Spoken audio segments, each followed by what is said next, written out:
Hai, hello, salam sejahtera Malaysia. Selamat datang ke channel Fels Lifestyle. Terima kasih kerana terus setia dan terus bersama di dalam channel ini. Tuan-tuan dan puan, saudara-saudara yang saya amat hormati. Ini satu kejutan daripada MB Terengganu. Kejutan ini dalam satu artikel berita, kerajaan didakwa pantau pintas talian telefon MB Terengganu.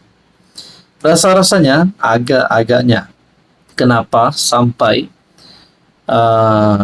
telefon MB Terengganu ini perlu dijejak oleh kerajaan. Tapi ini hanyalah dakwaan. Kerajaan didakwa pantau dan pintas talian telefon Ahmad Samsuri.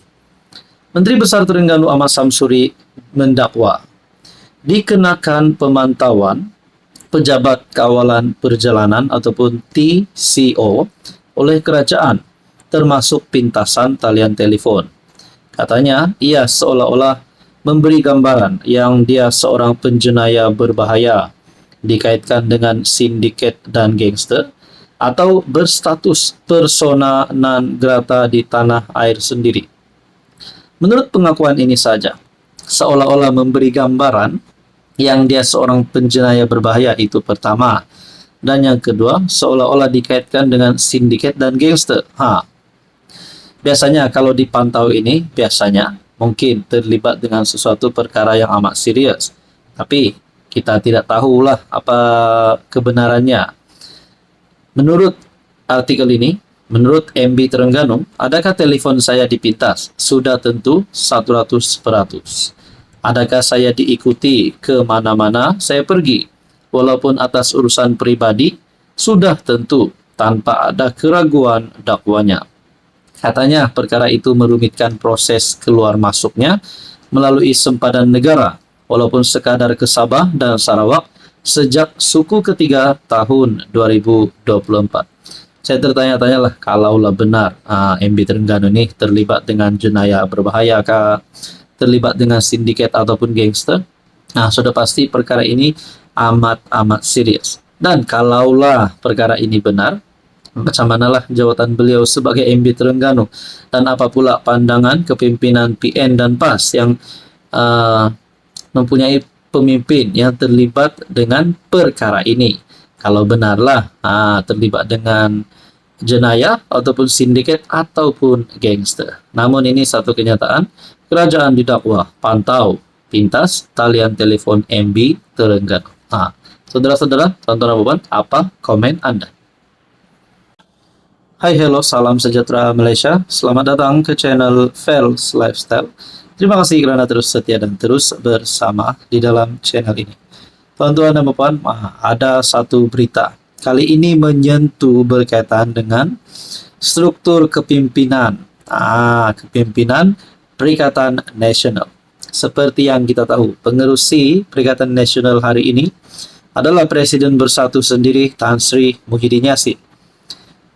Bersama-sama dengan anggota komponen yang lain, Parti PAS yang dipimpin oleh Presidennya Hadi Awang, seterusnya Parti Amanah, dan ada sokongan yang lain.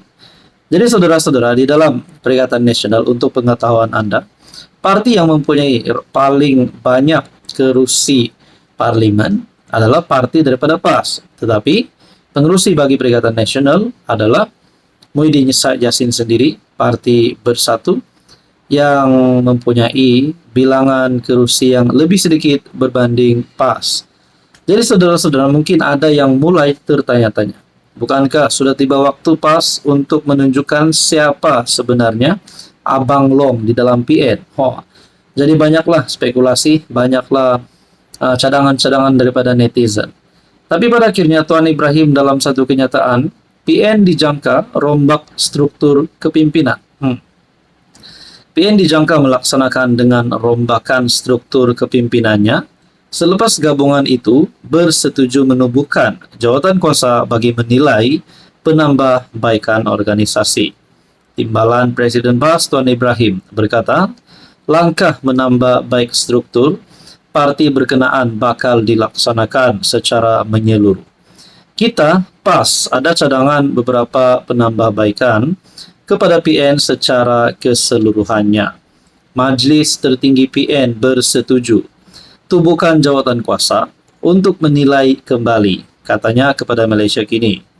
Tuan Ibrahim yang juga anggota Majelis Tertinggi PN menegaskan antara aspek yang diberi perhatian dalam penambahbaikan parti itu ialah pindaan perlembagaan dan penubuhan Majlis Presiden.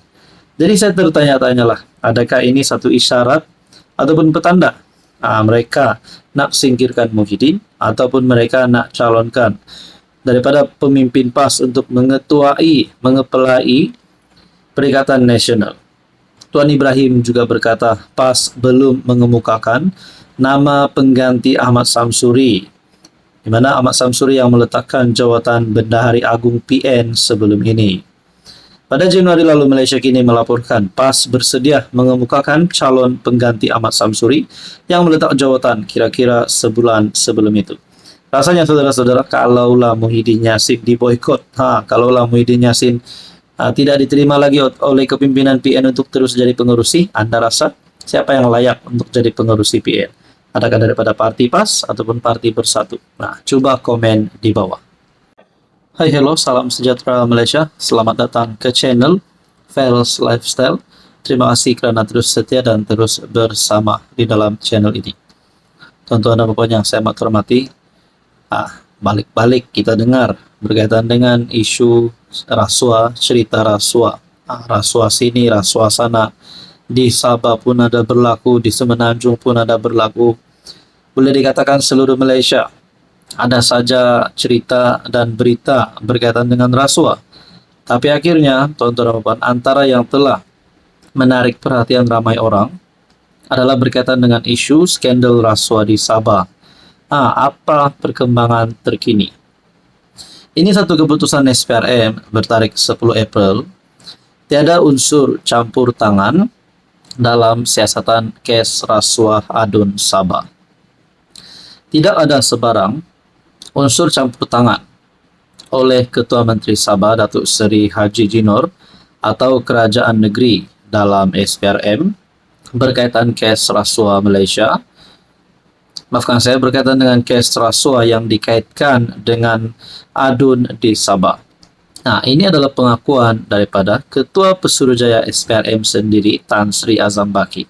Nah, kalau ada kata Ketua Menteri Sabah suap SPRM, kalau ada yang cuba membuat kenyataan Ketua Menteri Sabah Haji Jinor telah menyuap Azam Baki untuk menutup mulut dan sebagainya, akhirnya perkara ini telah dimatikan, telah dinafikan sendiri oleh Azam Baki. Beliau berkata, pihaknya telah mengambil kenyataan Haji J sebanyak 2 kali dalam siasatan tersebut. Dan Ketua Menteri Sabah memberikan kerjasama sepenuhnya bagi membantu siasatan. Setakat ini, semua kenyataan telah diambil termasuk daripada adun terbabit. Ada lagi tinggal kenyataan seorang individu yang terlibat dalam rakaman video kes berkenaan yang perlu kita dapatkan penjelasan, katanya, di Kota Kinabalu. Beliau berkata demikian pada sidang media selepas merasmikan program Capna Rasuah SPRM bersama media Sabah yang turut dihadiri Presiden Persatuan Wartawan Sabah SJE Datuk Muguntan Vanar. Nah, tuan-tuan dan puan yang saya hormati, setelah isu ini tular berkaitan dengan rasuah adun berjemaah yang juga melibatkan nama Ketua Menteri Sabah, jadi dinafikan oleh Azam Baki sendiri bahwa siasatan ini ada campur tangan, terutamanya daripada mereka-mereka yang disebut di dalam isu tersebut. Dan pada akhirnya, persoalan paling besar, kalaulah mereka-mereka ini yang disebut di dalam skandal ini bersalah, didapati bersalah, adakah mereka akan didakwa, diheret ke mahkamah, dan seterusnya mereka akan masuk penjara. Nah, ini menjadi persoalan paling utama. Lebih-lebih lagi, tahun ini Sabah akan berhadapan dengan pilihan raya negeri. Jadi saudara-saudara yang saya hormati, Anda rasa apa yang akan berlaku selepas ini? Apa komen Anda?